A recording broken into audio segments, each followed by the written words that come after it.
Pessoal, tudo bem?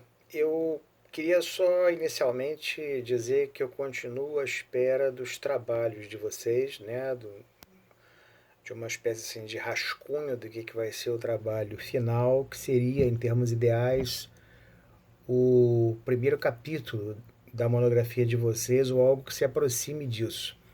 Alguns alunos já fizeram contato comigo pelo meu número de telefone, né? E eu os atendi individualmente, tenho mantido essa interlocução com alguns de vocês, mas como é esperado, é compreensível, muitos de vocês ainda não fizeram esse contato. Então eu gostaria de reiterar, né, o meu pedido e a minha disponibilidade para isso, assinalando mais uma vez e sempre o quão importante é que vocês, na medida do possível, na medida das dificuldades de cada um de vocês, eu sei que todos nós estamos tendo dificuldades com essa quarentena, vocês tentem iniciar a construção do trabalho de conclusão de curso de vocês. Meu mantra aqui tem sido o seguinte: cotidianamente, eu estaria aqui cobrando um projeto para a futura monografia.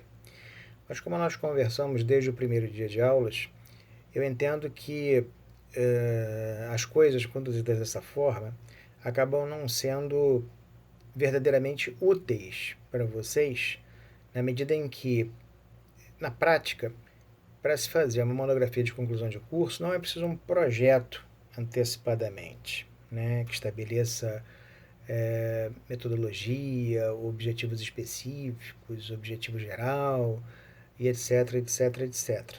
Ah, mas eu não posso então fazer isso? Por que nos mestrados, doutorados da vida eu vi que se exige isto? É porque as condições lá são diferentes daquelas que vocês enfrentam agora. Embora vocês depositem uma grande dificuldade em fazer a monografia, verdadeiramente se trata de um trabalho simples, pelo menos relativamente, na medida em que não são tantas páginas assim a serem escritas, né? 34 idealmente, como eu tenho dito, a saber, duas de introdução, duas de considerações finais e três capítulos com 10 páginas cada um. Seria a chamada parte textual do trabalho. Então isso pode parecer bastante, mas não é, tendo em vista a necessidade de desenvolver o objeto de vocês.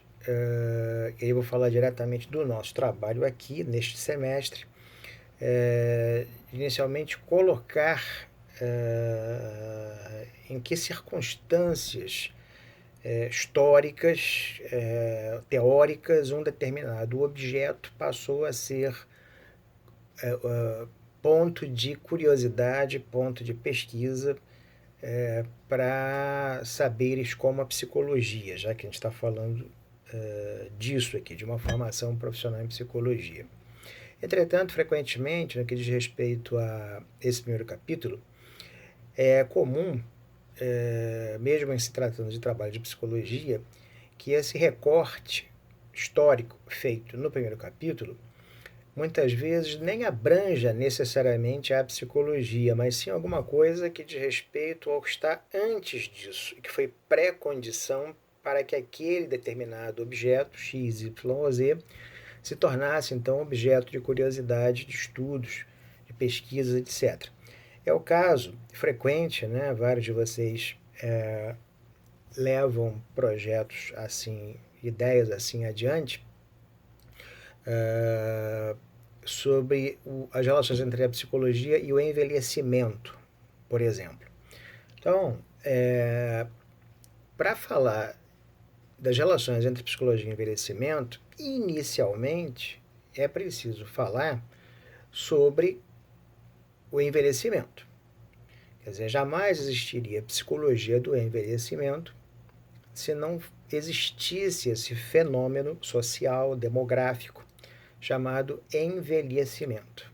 Ah, mas não posso falar de psicologia antes? Pode, mas existiu psicologia durante muito tempo antes que houvesse isso que a gente chama hoje em dia de terceira idade, por exemplo.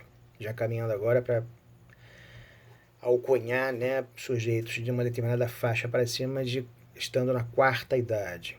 Entendem? Então, muito possivelmente, o objeto de vocês, tirante o envelhecimento, vai obedecer à mesma lógica.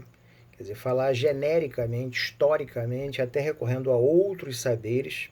No caso do envelhecimento, você poderia começar falando sobre demografia, que é o estudo das populações, sobre história, sobre políticas públicas, sobre economia, né, a reforma da Previdência, e assim por diante. Quer dizer, há vários ângulos, há vários aspectos sobre o qual se pode pensar o envelhecimento. Então a ideia é começar falando daquilo genericamente, historicamente, para depois ir afunilando aos poucos para falar da atuação de psicólogo junto a esses sujeitos que envelhecem, ok? Aguardo então as dúvidas, as curiosidades e os esboços de trabalho de vocês. Um abraço.